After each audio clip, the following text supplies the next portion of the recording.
The football season has wrapped up, and what a season! Incredible season. We talk about it a lot of time, but today we're going to dive into the stats that defined this journey, and I'm ready to do it as always with Elena.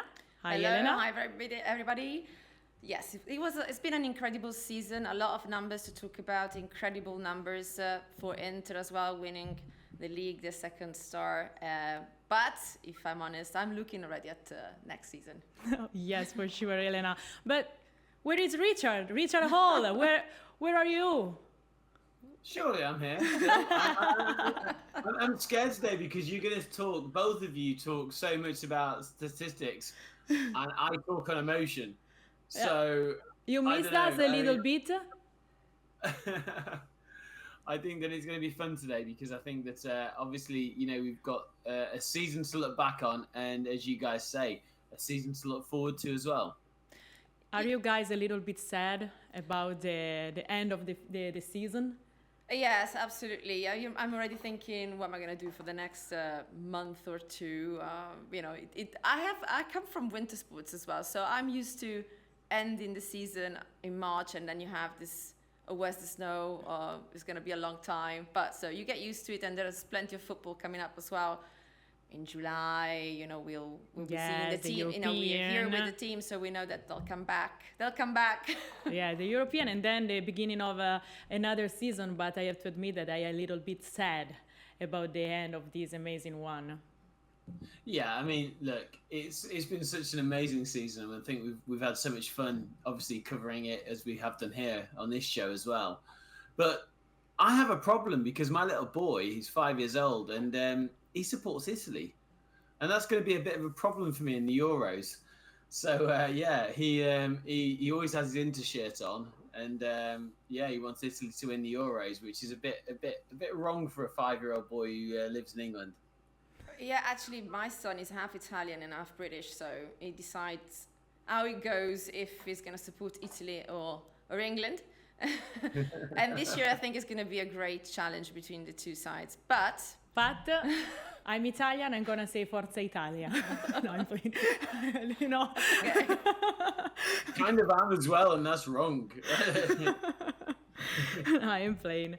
Well, as we said, it's the moment to start to talk about the stats because yes, we won the championship, a special one, the second star, and we reached also a lot of milestone. Inter was the first team to automatically win the Scudetto against AC Milan, so in a derby city.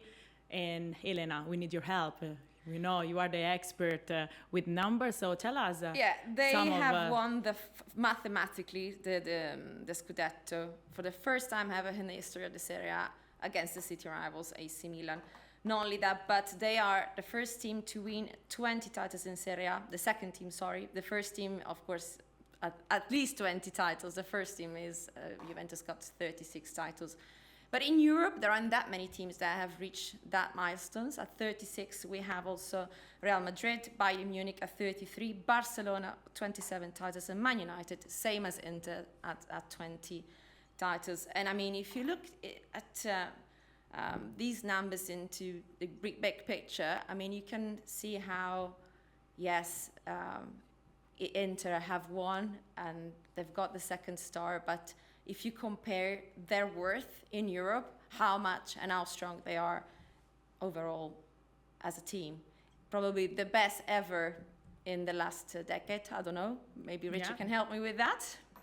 No, I mean, no, it's an interesting statistic because I think when you look at you've got to look at statistics with context, and I think that when you do that, you look at the fact of teams like Liverpool, for instance, who are very good in Europe, also have a good domestic record. Real Madrid obviously do the same thing. I think what Inter have done this season is to put Inter in that bracket, in the sense of we've seen the likes of Milan do it in the past, of course, fair enough, but I think Inter, especially in the last, you talk about the last 4 or 5 years, it's been exceptional.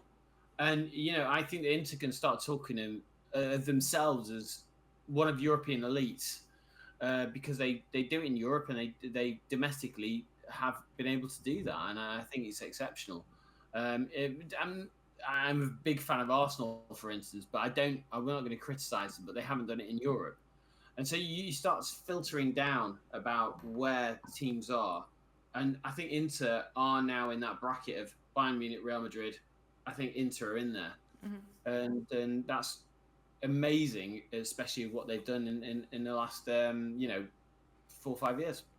Yeah, Inter finished the championship with 94 points, 89 goals. This capacity of score, I mean, gave strength to the morale of the team for the whole season. We have also to remind that scored at least one goal in the first 31 matches. So the stat is impressive. I think that this can give a lot of confidence to a team. For sure, and also the fact that not just the strikers or centre forwards are scored, but also the defenders, which I think we have talked about this already before with Richard, that Inter are a team that have revolutionized a little bit the 3-5-2 module, where you have people coming in the box from all over the place, and that makes it a little bit unpredictable. We're going to look into the players that have made a difference this season. Bastoni, one of them, playing a big role in this. He won also the MVP.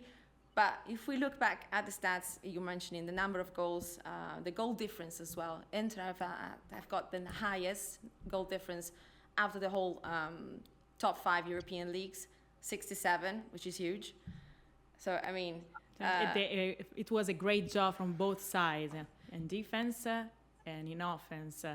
It was like a very complete, huge team. Richard, do you agree with that?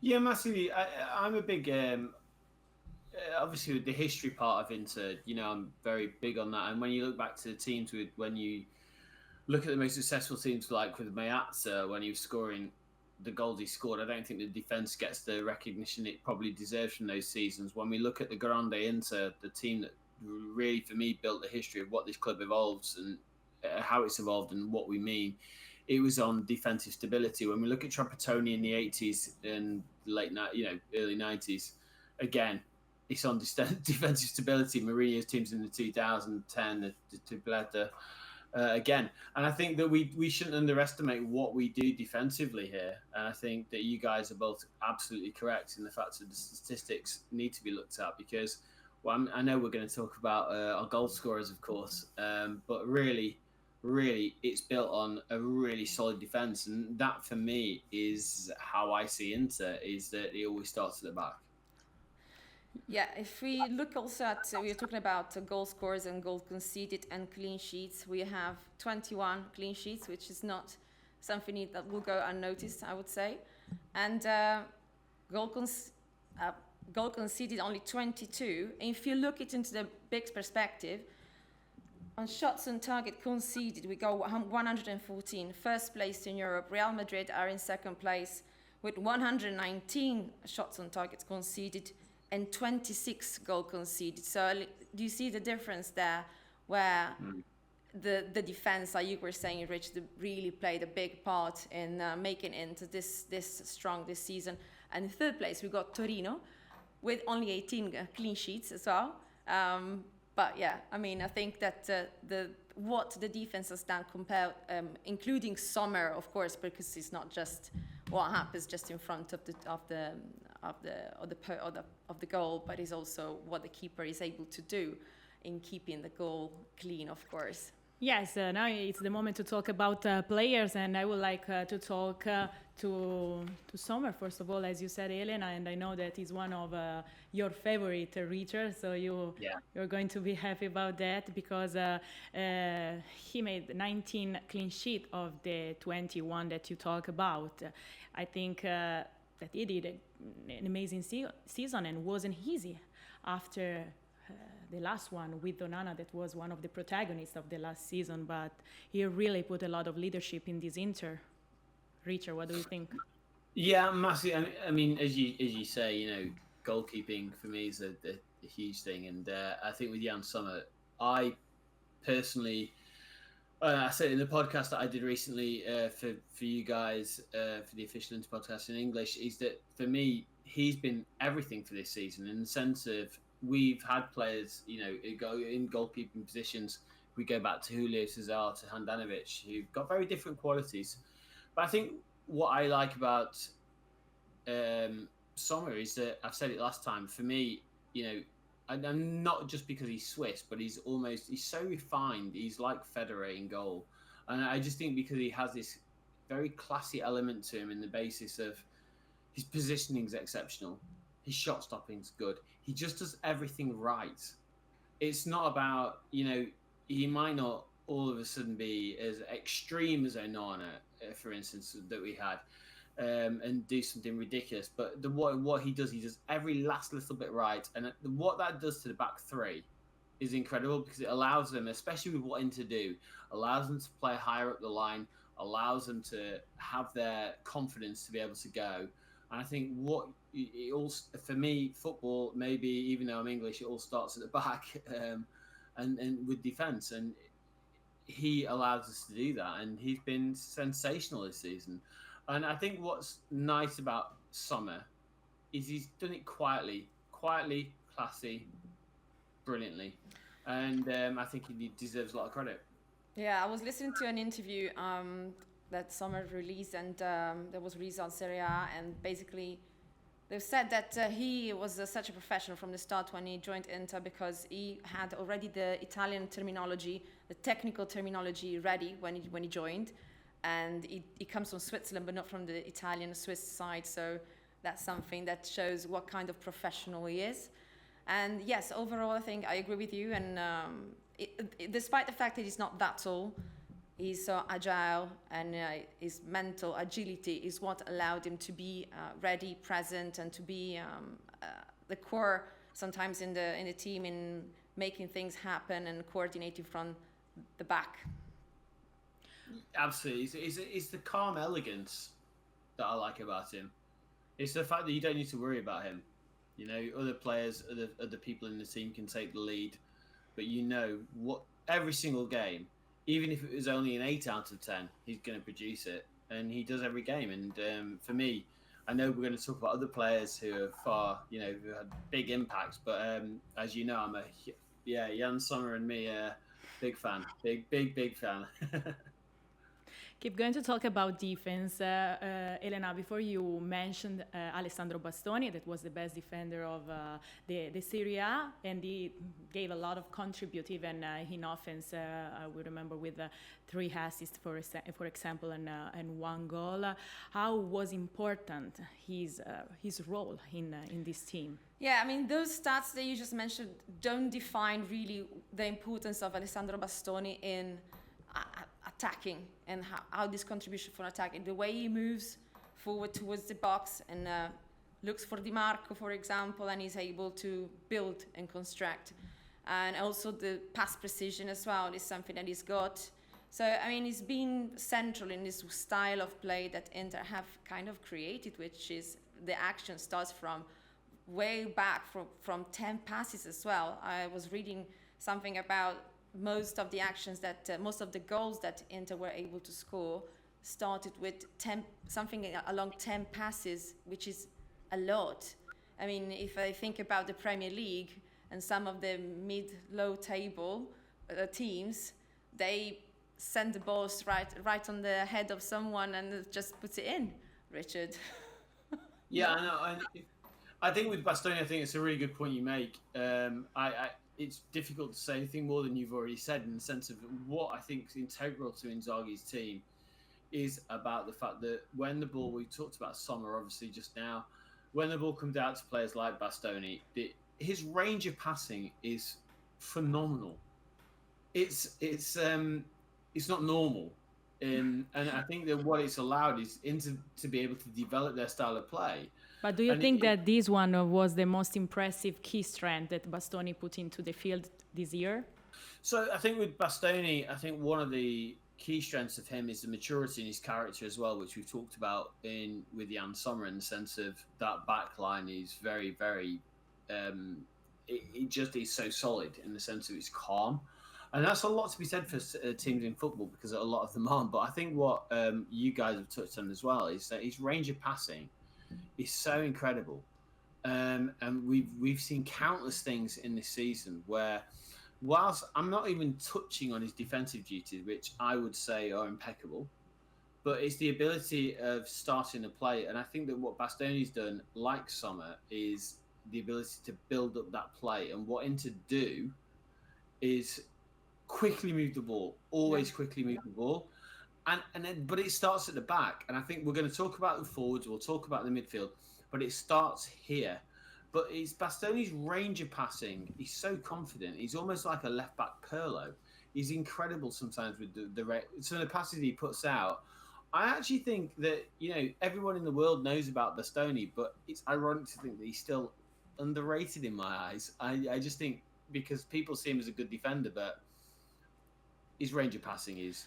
I think maybe it's due to the fact that this style of play is still relatively unknown. This bit of Inzaghi's revolution of the 3-5-2 is a bit, to explore. Otherwise, if people knew about it, they'd know how to defeat it, but they haven't really that much. There have been some fortuitous cases, but it's not something that people know have the key to.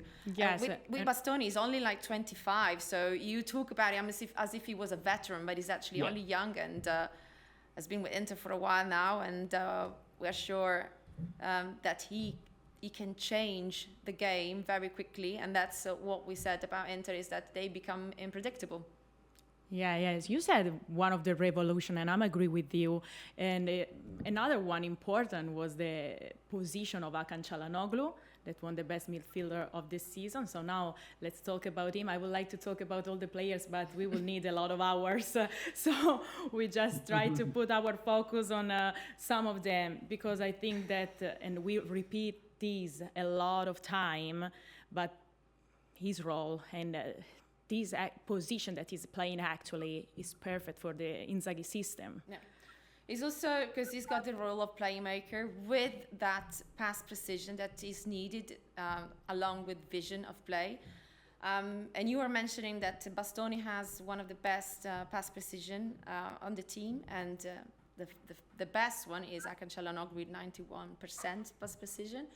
So if you combine that with the vision of game and controlling where the ball is going to go, who is going to give it to, that's a lethal weapon. And so not just scoring goals, he scored 13 goals, it's 10 out of 10 from 12 yards. So it's just that ensemble of, lethal things that you want from somebody there in the middle, directing the game. And Inzaghi was right in giving him that role, and I don't think he's going to ever regret that. Yes, for sure. Richard, what do you think that was the most important contribution that Hakan Çalhanoğlu gave to this season? Well, apart from the fact that you love his dancing and yeah, okay. That's probably we have to mention that. That's probably my favourite thing of the season. But no, secondly, I think ensemble was a great word that you used there. Thanks. In the sense of, because he has that, he's like an orchestra. He has that ensemble. He has that ability to, a long time ago, he said that he would be the best midfielder in the world. And I think some people maybe raised their eyebrows a little bit. Yes, he said, I'm humble when I say that. It's just that I know the truth, So. Now, Yes. Look, it's hard to argue. So I'm really happy we're doing this, by the way, because so far, I did a podcast the other day, and so far all our picks are the same picks. So I'm quite good. But I was talking about Hakan in that podcast and saying that, look, for him, the ability he has, and it's not just, people look at Hakan and think about set pieces. Yes, of course, he's a master at that. It's so much more than that. And again, when we go and talk about Sommer, talk about Bastoni, we talk about Hakan, you can look at those three players and put them in the back 20 yards of the pitch and guarantee 90% of the time we'll have an offensive chance after they pick up the ball. And he's been incredible. For me, I don't think we win this season without Hakan. I think we talk maturity. I just think Inter have a class of maturity about players where they play for the team. It's not about egos. It's not about personality. It's about playing for the team. And Hakan, again, just distributes those qualities. And ensemble is brilliant word. So But do you think that defense is the aspect that he has improved the most since he started his journey with Inter? Absolutely. I think definitely. I think he's a different player. I don't know. I don't know if you guys think the same thing, but I think that he works for the team more. I think he to be able to pick up the ball, distribute it in the way he does.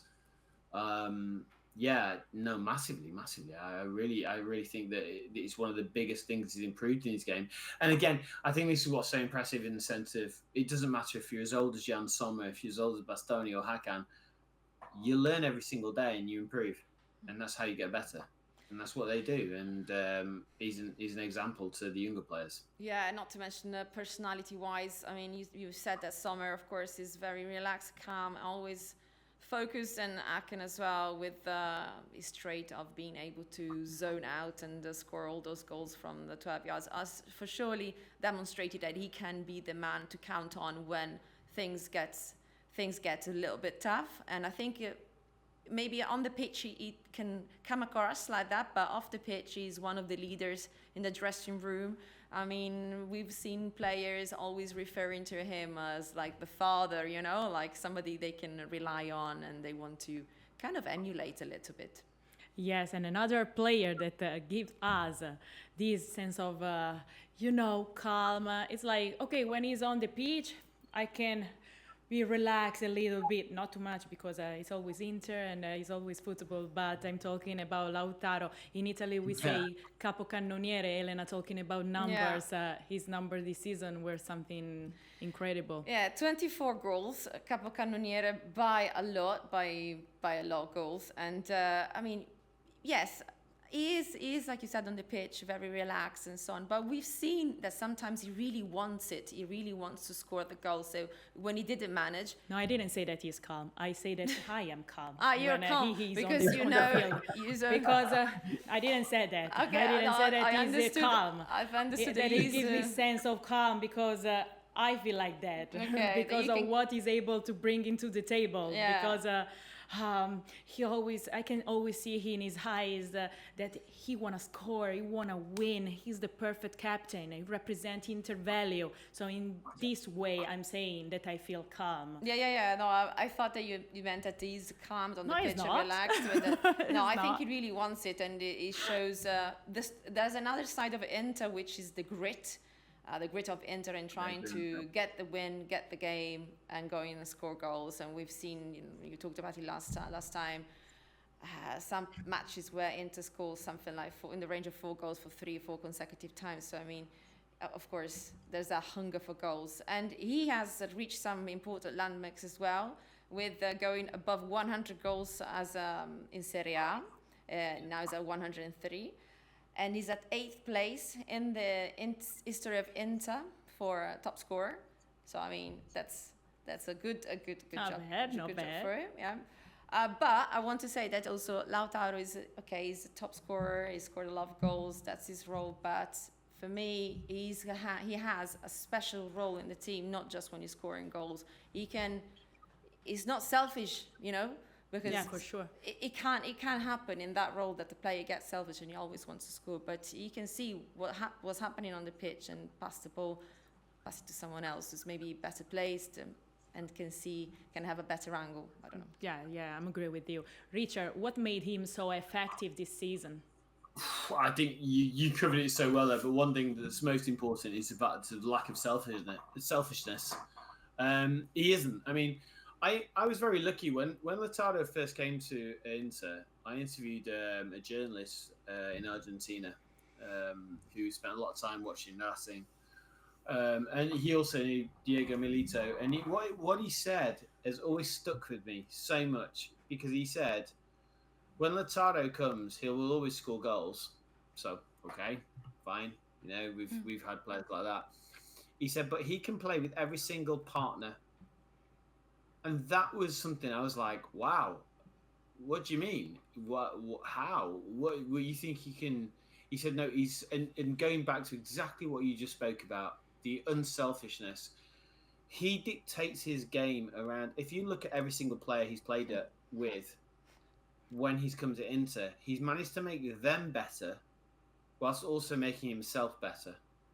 Yes, true. We saw that he found really fast the chemistry with Thuram, and it was very important at the beginning of the season. I think that nobody would expect something like this in 0.1 second, you know. But also because Thuram was put in that role, as a mainly forward, and so I mean he didn't expect either to be able to play as well as he did in that role with Lautaro Martinez and to bond that well and to have that chemistry that you talked about. And the two, if you look at them on the personality side, Marcus Thuram is always, smiling and laughing, and Lautaro is more serious, and they have always a joke about that. And it's good to see that there's this kind of balance in between the two in the way they play on the pitch and the way they act as well. It is. I think, and it's a strange word. Maybe in English it's difficult, but it's called utilitarianism, and it means the greatest good for the greatest number, and that's how I see Lautaro. Because I think Lautaro, if he was more selfish, could score more goals, but he doesn't because he's about the team. No. And that, for me, what makes a captain. Yeah, the chance to score a penalty in one of the last few games, and he just gave it to Charlie and said, capocannoniere. Exactly. It doesn't matter, just you're the man for the job. I'm okay where I am. No, yes, we said a lot of time that the strength of this group was probably the main skill. But there is a man who made everything possible. The coach of the year, Simone Inzaghi. Yeah. I honestly finished the word to describe the amazing job that he did since the beginning of his journey here, because it was like a process. And this season, finally, the championship. And if you said that Lautaro is humble, Chala is humble, this man, what about this man? Yeah. Because, I don't know what else we can say. His impact was crazy, and the journey unbelievable. Yeah, since last year's Champions League final, they took it as something, a learning curve, and Inzaghi said, we are humbled to go against such a strong team. Most players said it, and nobody was expecting them to go that near to the win. And that was a learning curve because the team learned they could believe in themselves and they could aim much higher than what they probably had done before. And with that philosophy of being humble and just go on and keep doing what you're doing right and keep repeating that, he led the team to 28 matches undefeated, which is ridiculous if you think about that. Lost only 2 games, unfortunately by the hands of one team that, lucky or not, but the fate wanted that next year won't be with us because Sassuolo's been relegated. So that's one a bit of a bad luck that we won't encounter next season. But yeah, I think that Simone Inzaghi, with his confidence that he was able to infuse to the players, because that's what they want. He talks to you, and a lot of players have said that he talks to you in the right moment, and he says the right things to send you on the pitch and to do the job that he's supposed to do, without shouting, without making you feel insecure or that you should be aiming for more than what you are. Yeah, yes, for sure. Richard, how did Inzaghi manage to maintain consistency to the level of these performances through the season? I think exactly what you've said, almost. Right man, right time. In a sense of, when we've talked about things, we've talked about Jan Sommer, we've talked about Bastoni, we've talked about Hakan, we've talked about Lautaro. The constant thing about that is selflessness, almost, and it's class. And I think what we've seen with Inter, and for me personally, and this is only me personally, is that I'm really proud of, obviously what we do with Inter, because they've done it in the right way. So in the sense of with Inzaghi, his tactics have been different. They've been exemplary in some respects. He's learning his role still. But even when we see people like Hakan at a certain age learning his role more, even Jan Sommer doing what he does, we're doing things in the right way. And I think you guys mentioned the word humble.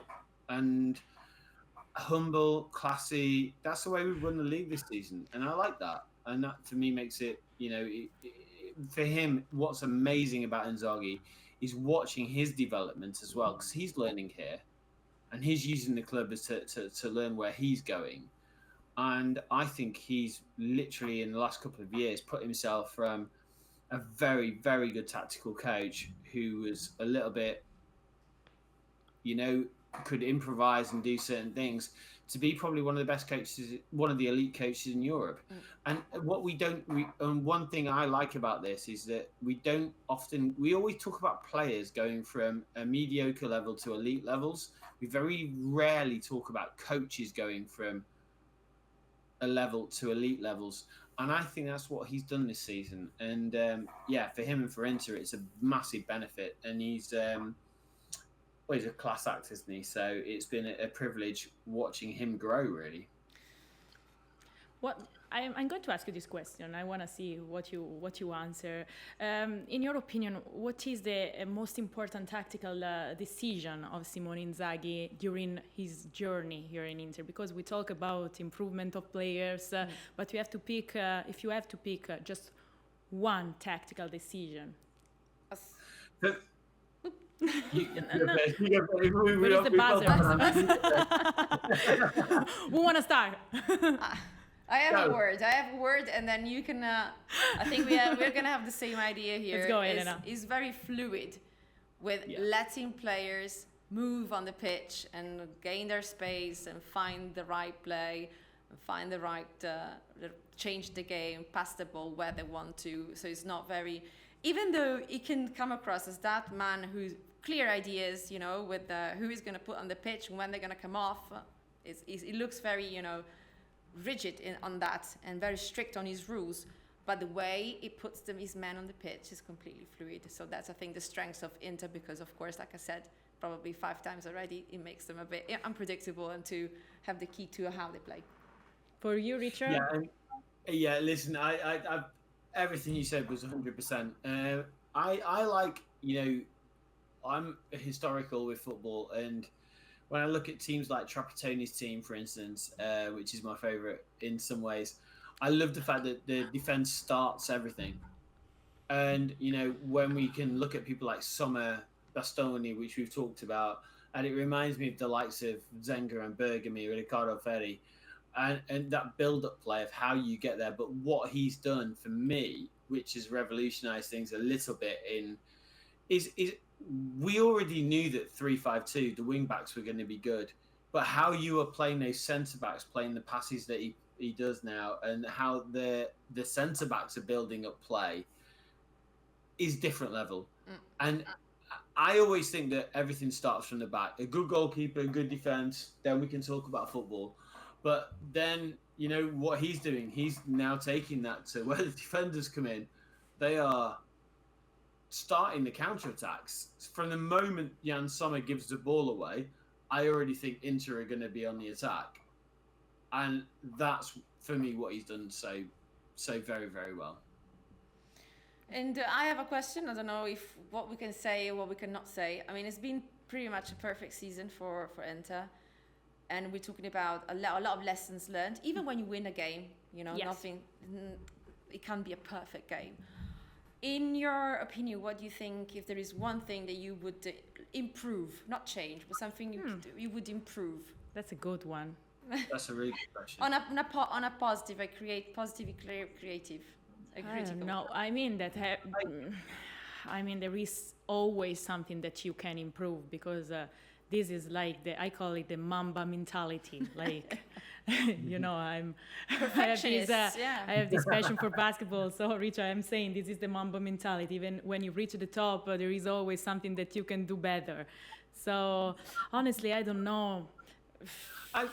Just to pick one aspect, but probably you have just to continue with this amazing leadership to try to adjust like details. Because when you are at the top, maybe you can really start to take care about details that can make the difference and that help you to rise the bar. And there are a lot of other successes that you can reach too. So this is the only thing I would like to think. I don't know about you.